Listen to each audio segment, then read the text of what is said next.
Hello friends, good morning. Welcome to my vlog. ನಾ ಆರಾಮಿದ್ದೀನಿ, ನೀವೆಲ್ಲ ಆರಾಮಿದ್ದೀರಿ ಅಂತ ನಾನು ಅಂದ್ಕೊಂಡಿದ್ದೀನಿ. ಇವತ್ತು ನಮ್ಮ ಮನೆಯಲ್ಲಿ ಎಗ್ ದಮ್ ಬಿರಿಯಾನಿ ಮಾಡಬೇಕಂತ ಅಂದ್ಕೊಂಡಿದ್ದೀನಿ. ನಾ ಯಾವ ರೀತಿಯಾಗಿ ಮಾಡ್ತೀನಿ ಅಂತ ನೀವು ಒಂದು ಸರ್ತಿ ನೋಡಿರಿ. ನೀವು ನೋಡಿ ನಿಮ್ಮ ಮನೆಯಲ್ಲಿ ನೀವು ಒಂದು ಸರ್ತಿ ಟ್ರೈ ಮಾಡಿರಿ. ನಮ್ಮ ರುಚಿ ಹ್ಯಾಂಗಿರ್ತದಂತ ನಿಮಗೂ ಗೊತ್ತಾಗ್ತದೆ. ನೋಡೋಣ ಬರ್ರಿ ಹ್ಯಾಂಗೆ ಮಾಡ್ತೀನಿ ಅಂತ ದಮ್ ಬಿರಿಯಾನಿ. ಇವಾಗ ನೋಡಿರಿ ಫ್ರೆಂಡ್ಸ್, ನೀರನ್ನು ಕುದೀತಾ ಇದೆ. ನಾ ಅದರಲ್ಲಿ 2 ಪಲಾವ್ ಎಲೆ ಹಾಕಿದ್ದೀನಿ, 2 ಲವಂಗ, 2 ಚಕ್ಕೆ, ಒಂದು ಸ್ವಲ್ಪ ಮಸಾಲೆಗಳನ್ನು ಸೇರಿಸಿದ್ದೀನಿ. ಒಂದು ಸ್ವಲ್ಪ ಎಣ್ಣೆಯನ್ನು ಕೂಡ ಬಿಟ್ಟಿದ್ದೀನಿ ಫ್ರೆಂಡ್ಸ್. ಇವಾಗ ನೋಡಿ, ಅಕ್ಕಿಯನ್ನು ನಾನು ಅರ್ಧ ತಾಸು ಕಾಲ ತೊಳೆದು ನೆನೆಯೋಕ್ಕಿಟ್ಟಿದ್ದೀನಿ, ಬಾಸುಮತಿ ರೈಸನ್ನು. ಅದು ಕೂಡ ಇವಾಗ ಇದಕ್ಕೆ ಹಾಕಿಬಿಡಮಿ. ಅಂದರೆ ಇದು ಪೂರ್ತಿಯಾಗಿ ಅನ್ನನ ಬೆಂದು ಬಿಡಬಾರ್ದು, ಒಂದು ಸ್ವಲ್ಪ ಆಗಿ ಅಷ್ಟೇ ಕಚ್ಚಾಗಿ ಇರಬೇಕು. ಆವಾಗ ಮತ್ತು ನಾವು ದಮ್ಮಿಗಾಗಿ ಬಿಡ್ತೀವಲ್ಲ, ಆವಾಗ ಒಂದು ಸ್ವಲ್ಪನ ಅದು ಕವರ್ ಮಾಡ್ಕೊತದೆ. ಅಲ್ಲೇ ನಮ್ಮ ಬಾಯ್ಲ್ ಮಾಡಿಕೊಂಡು ಮೊಟ್ಟೆಯನ್ನು ಈ ರೀತಿಯಾಗಿ ಒಂದು ಸ್ವಲ್ಪ ಕಟ್ ಮಾಡ್ಕೋಬೇಕು, ಸ್ವಲ್ಪ ಆಗಿ.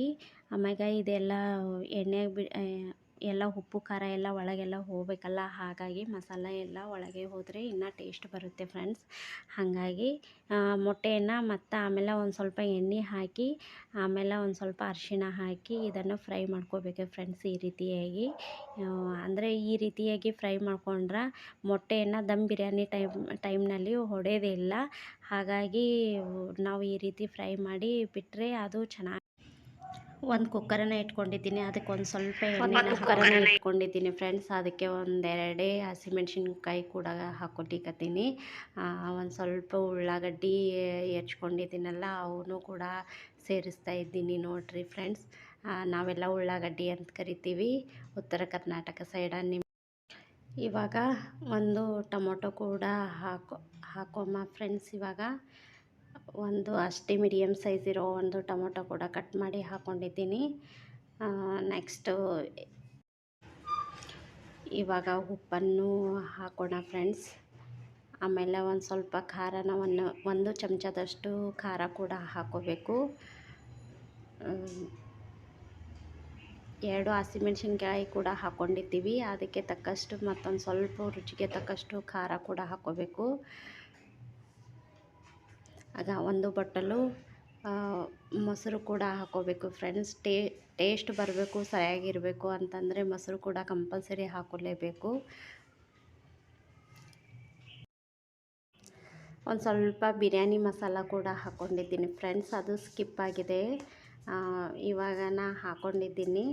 ಆಮ್ಯಾಗ ಇವಾಗ ಎಗ್ ಕೂಡ ಹಾಕೋಬೇಕು ಫ್ರೆಂಡ್ಸ್. ಈ ರೀತಿಯಾಗಿ ಸ್ಲೋಲಿಯಾಗಿ ತಿರ್ಸ್ಕೋಬೇಕು. ಭಾಳ ಹಾರ್ಡಾಗಿ ತಿರ್ಸ್ಕೊಂಡ್ರೆ ಮತ್ತೆ ಹೊಡೆಯೋಂಥ ಚಾನ್ಸ್ ಇರುತ್ತೆ. ಗ್ರೇವಿನ ಕಂಪ್ಲೀಟ್ ಆಗಿದೆ ನೋಡಿ ಫ್ರೆಂಡ್ಸ್. ಇವಾಗ ಅದು ಗ್ರೇವಿನ ಒಂದು ಪಾತ್ರೆಯಲ್ಲಿ ತೆಗಿಬೇಕು. ತೆಗೆದುಬಿಟ್ಟು ಇವಾಗ ಅನ್ನನ ಈ ರೀತಿಯಾಗಿ ಹಾಕೋಬೇಕು.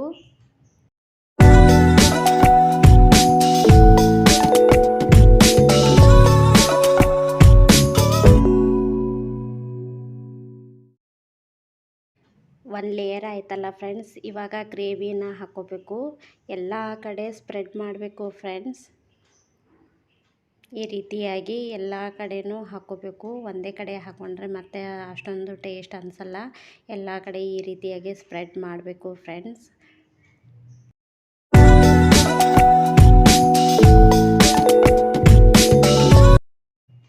ಸ್ವಲ್ಪ ಗ್ರೇವಿನ ಉಳಿದಿತ್ತು ಫ್ರೆಂಡ್ಸ್, ಹಾಗಾಗಿ ಇದ್ರ ಮ್ಯಾಗೂ ಕೂಡ ಹಾಕ್ತಾಯಿದ್ದೀನಿ. ಮತ್ತು ಆಮೇಲೆ ಈಗ ಕರ್ದಿಟ್ಟಿದ್ದೀವಿ ಈರುಳ್ಳಿನ, ಅದನ್ನು ಕೂಡ ಹಾಕ್ತಾಯಿದ್ದೀನಿ. ಆಮೇಲೆ ಕೊತ್ತಂಬರಿ ಕೂಡ ಹಾಕಬೇಕು. ಕೊತ್ತಂಬರಿ ಪುದೀನ 2 ಇದ್ದು ಕಟ್ ಮಾಡ್ಕೊಂಡಿದ್ದೀನಲ್ಲ, ಅದು ಕೂಡ ಹಾಕ್ತಾಯಿದ್ದೀನಿ. ಇವಾಗ ಅಂತಂದರೆ ಒಂದು ಸ್ವಲ್ಪ ನಾವು ಬಸ್ತಿದ್ದೀವಲ್ಲ ಅದು ಒಂದು ಸ್ವಲ್ಪ ನೀರನ್ನು ಕೂಡ ಇದ್ರಾಗ ಹಾಕ್ಕೋಬೇಕು ಫ್ರೆಂಡ್ಸ್.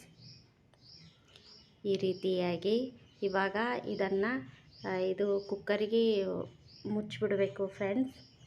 ಒಂದು 15-20 ನಿಮಿಷಗಳ ಕಾಲ ಇದೇ ರೀತಿ ಸಣ್ಣ ಉರಿಯಲ್ಲಿ ನಾವು ಬೇಯಿಸ್ಕೊಂಡ್ರೆ ಕಂಪ್ಲೀಟಾಗಿ ಎಗ್ ದಮ್ ಬಿರಿಯಾನಿಯನ್ನು ಕಂಪ್ಲೀಟಾಗಿ ಆಗುತ್ತೆ ಫ್ರೆಂಡ್ಸ್. ನೋಡಿ ಫ್ರೆಂಡ್ಸ್ ಯಾವ ರೀತಿ ಇದೆ ಎಗ್ ದಮ್ ಬಿರಿಯಾನಿ ಅಂತ ಹೇಳಿ. ನೋಡಿ ಫ್ರೆಂಡ್ಸ್ ಎಲ್ಲ ಇದನ್ನು ಕೂಡ ಭಾಳ ಚೆನ್ನಾಗಿ ಇದು ಆಗಿದೆ. ಅನ್ನ ಕೂಡ ಬೆಂದಿದೆ ಪೂರ್ತಿಯಾಗಿ. ಆಮ್ಯಾಗ ಎಗ್ ಕೂಡ ನೋಡ್ರಿ ಎಷ್ಟು ಕಲರ್ಫುಲ್ಲಾಗಿ ಇದೆ. ಆಮೇಲೆ ಎಲ್ಲ ಎಗ್ ಕೂಡ ಬೆಂದಿದೆ ನೋಡಿ ಫ್ರೆಂಡ್ಸ್. ನನ್ನ ಚಾನಲನ್ನು ಇಷ್ಟ ಆದರೆ ಸಬ್ಸ್ಕ್ರೈಬ್ ಮಾಡಿರಿ, ಶೇರ್ ಮಾಡಿರಿ, ಲೈಕ್ ಮಾಡಿರಿ. ಬಾಯ್ ಬಾಯ್ ಫ್ರೆಂಡ್ಸ್.